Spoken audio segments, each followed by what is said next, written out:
Yo, what's good guys? This is Nightwing2303 from MoreTesters.com. The Kyrie 2's dropped today, so we're going to go ahead and just kind of get up close and personal with them real quick, along with my initial thoughts. Here's just a quick look at the shoe. Overall, I think they look slightly better than the Kyrie ones, just from an aesthetic standpoint. Still not something that I'm totally in love with. I would definitely not rock these casually, but I would not knock anybody that would. You can check out the Kyrie signature detailing right there on the tongue, as well as on the back. Under each strap has some signature detailing as well, and then it's number 2 right there at the heel. And then peep that insole, you got Kyrie right there on the back, and you got plenty of flex screws up at the front. This is very similar to the Kobe 10's insole that they use on that shoe. Now the materials I'm kind of like half in love with and half I hate, so it's one of those things where it's not quite as bad as the Kyrie one was, but this entire front half is exactly like the Kyrie ones. It's just a bunch of plastic with mesh glued on top of it.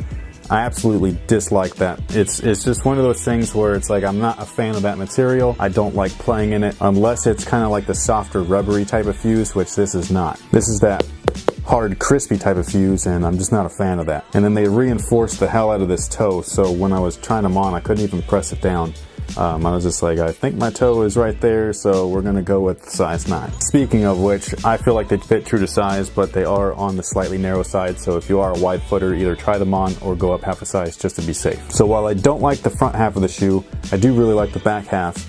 And this is all just like a really nice material. I don't know what to call it. It feels like just kind of like a regular fabric. As you can see, it's got some weird designs on there. I don't know what that means. I don't really care about the storytelling aspects. So if you do know what it is, then that's awesome. Kudos to you, thumbs up. But I'm more interested in their actual on-court performance, so that's why I grabbed a pair. Now what I like about this is that it's soft, flexible, but also will contain and is durable enough to like move with your movements without being too lackadaisical or too soft. And they reinforced it just in case with this midfoot strap as well. It crosses over the top of the foot and then goes up and around your ankle just to make sure that this area is not going to be too flimsy. So again, I love this part, don't like this part. As far as their cushion is concerned, they have a Phylon midsole, and then in the heel they have a Zoom Air unit. Again, just from a try on, I wasn't impressed at all, just like the Kyrie ones. I was just kind of like, you know, whatever, feels like another Nike. Doesn't feel like much, and that's just kind of what I've gotten used to. Doesn't mean it's going to be bad or anything, it just means that it's not too impressive. Now something new that they're trying is this rounded or sculpted midsole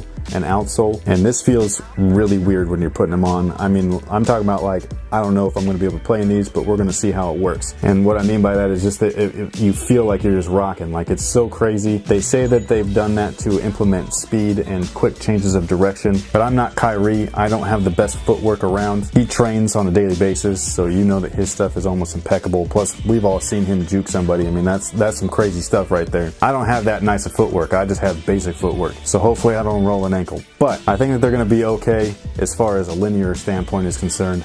I'm just kind of worried about some of those lateral movements, especially when pushing off to go roll over a screen. But at the same time, they really deck this thing out with traction all over the place. So for all I know, you could be perfectly fine. And speaking of the traction, I mean, dude, just look at that. That looks freaking beastly. I have no doubts that this traction is going to be awesome. Hopefully I'm not wrong, because usually when I say a traction looks like it's ass, then it ends up being really great. I hope it's not the reverse for this, where it looks really great and ends up performing like ass. I don't really know. But from a visual standpoint, this stuff looks awesome. So that'll pretty much take care of it. I really hope that these are great on court. If not great, then at least better than the first one, because I wasn't a huge fan of the first one. I thought they were okay, but I didn't think that they were phenomenal or anything like that. I thought there was plenty of better performers, both from Nike and other brands within that same price point. And now that these have jumped from the 110 mark up to the 120 mark, these better be something special, because a price increase for the same average performance I don't think is really great. But again, for all we know, this thing could be a monster on court, so let's just kind of wait and find out. Again, this is just my first thoughts or first impression on the actual sneaker itself, along with giving you guys an up-close look. And I'm keeping my fingers crossed that these things are awesome, mainly because I really like Kyrie and I want his shoes to be just as awesome as he is on court. So thank you for watching, thanks for your support. Make sure that you stay tuned for an upcoming performance review, and until next time guys,